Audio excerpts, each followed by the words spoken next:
ကိုဂျိုတယောက်ဆက်ချုပ်တက်မှန်တည်သွားတဲ့အချိန်မှာတော့မာရင်တယောက်အန်အော်ပြီးမေးပါတော့တယ်ကိုဂျိုကသူ့အိမ်မှာဟီနာရိုးရာအယုတ်ဆိုင်ဖွင့်ထားကြောင်းပြောပြလိုက်ပါတယ်မာရင်ကကိုဂျိုလက်ထက်ကမင်းသမီးရုပ်လေးကိုကြည့်ရင်လို့တောင်းဆိုတဲ့အခါမှာကိုဂျိုကမချစ်မရဲနဲ့ပြလိုက်တဲ့အခါမာရင်ကအယုတ်လေးကအရန်လာပဲလို့ချီးကျူးလိုက်ပါတယ်ဒီကကြမှာကိုဂျိုလည်းသူနှစ်သက်မြတ်နိုးတဲ့အရာတစ်ခုကိုဘသူမှဒီလိုကောင်းကောင်းမွန်မွန်မပြောဘူးမှန်းသတိရသွားပါတယ်ပြီးတော့ဒီရုပ်ကိုလောက်တာကသူ့အဖိုးဖြစ်ပြီးသူကတော့အဝတ်စားလောက်ပဲလုပ်တတ်သေးကြောင်းရှင်းပြလိုက်ပါတယ်အဝတ်စားချုပ်တတ်တဲ့ဆိုတာကိုကြားလိုက်တာနဲ့မာရင်ကသူ့ကြောင့်ဝတ်စုံကိုပါစပြီးချွတ်ပါလေရောကိုဂျိုဟိုဘက်လဲနေခိုင်းတော့သူလည်းချက်ချင်းလှည့်လိုက်ပေမဲ့သူ့ရဲ့နောက်ကျောမှာဘာတွေဖြစ်နေရလဲဆိုပြီးရင်တထိတ်ထိတ်နဲ့တွေးနေပါတယ်မာရင်ကအစင်သင်းဖြစ်တော့လှည့်ကြည့်ခိုင်းလိုက်ပါတယ်ကိုဂျိုလဲကြည့်လိုက်တော့အမဲအောင်ကဝင်ရိုးရိုးကြီးဝတ်ထားတာပဲတွေးလိုက်ရပါတယ်ကိုဂျိုကဒါဘာကြီးလဲလို့မေးလိုက်တော့မာရင်ကသူ့လိုက်ချုပ်ဖို့ကြိုးစားတဲ့ပုံကိုထုတ်ပြပါတယ်ပုံနဲ့လက်တွေကွာလုံးတော့ကိုဂျိုကမြမာရင်တယောက်မျက်စိမိတ်ပြီးများချုပ်ထားသလားလို့တောင်တွေးမိသွားပါတယ်ကိုဂျိုကချက်ချင်းပဲခေါင်းဝင်ရဲ့လိုအပ်ချက်တွေကိုဒရဇက်ဝေဖန်ပါတော့တယ်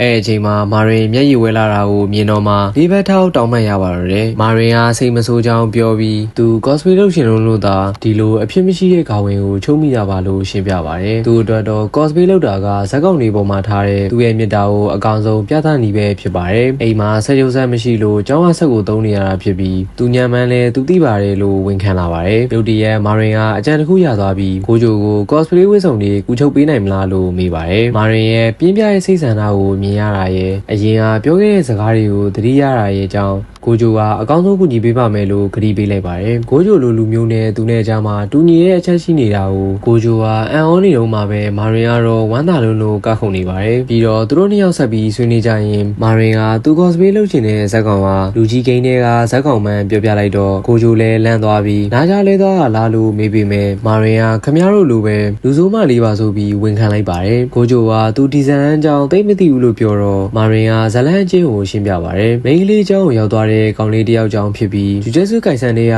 ရှိဘူးရမှာစုခုနာတက်ခဲ့တဲ့လူရည်ထွက်တဲ့တောင်ပုံများတဲ့ကောင်မလေးတွေကိုသိမ့်ပိုက်ထားတဲ့ဂိမ်းပဲဖြစ်ပါတယ်မာရင်ကယူကြောင်ကြောင်ဇလန်းအကြောင်းတွေကိုဆက်ပြောနေပေမဲ့ဂိမ်းမစော့ဘူးတဲ့ကိုဂျိုကတော့နားမလည်နိုင်ဖြစ်နေပါတယ်နောက်တော့မာရင်ကသူမအကြိုက်ဆုံးဇက်ကောင်ဖြစ်တဲ့ရှီဆူကူအကြောင်းကိုပြောပြပါတယ်လက်တစ်ဖက်တည်းနဲ့ဆော်ရတဲ့လူကြီးဂိမ်းအကြောင်းပြောနေတာတော့အရန်ပြောနေတဲ့မာရင်ကိုကြည့်ပြီးကိုဂျိုကစိတ်လှုပ်ရှားသွားပါတယ်ကိုဂျိုကဒီဂိမ်းကအသက်ကန်သက်ရှိတဲ့တယ်လို့ထောက်ပြတော့မာရင်ကတော့မကြားချင်အောင်ဆောင်နေပါတယ်မိန်းကလေးတွေဒီလိုဂိမ်းဆိုတာကိုကိုဂျိုကအန်အောနေတော့မာရင်ကဘာဖြစ်ဖြစ်ယောက်ျားလေးဖြစ်ဖြစ်မိန်းကလေးဖြစ်ဖြစ်အရေးမကြီးပါဘူးလို့ပြောပါတယ်အဲ့ဒါကိုကြတော့ကိုဂျိုကငယ်ငယ်ကပြောခံရတာကိုတတိယသွားပြီးချက်ချင်းထောက်ခံလိုက်ပါတယ်အဲ့ဒါနဲ့လှုပ်ရှားလို့ဖို့ပြင်ကြပါတော့တယ်ကိုဂျိုကဘယ်ဟာစားရမလဲရှာကြည့်မယ်လို့တော့မာရင်ကအသေးစိတ်ပါတဲ့စာအုပ်တစ်အုပ်ကိုထုတ်ပေးပါတယ်ဒါပေမဲ့စာအုပ်ရှိရတဲ့နားမလဲလို့ငတုံးမလေးလို့ထင်သွားမှာကိုမာရင်ကစိုးရိမ်နေရှာပါတယ်ကိုဂျိုကကိုတိုင်းရင်ယူမယ်လို့ပြောပေမဲ့မိုးချုံနေပြီးမို့တနေ့နေ့မှာလောက်ကြမယ်လို့ပြောလိုက်ပါတယ်အဲဒီညမှာကိုဂျိုက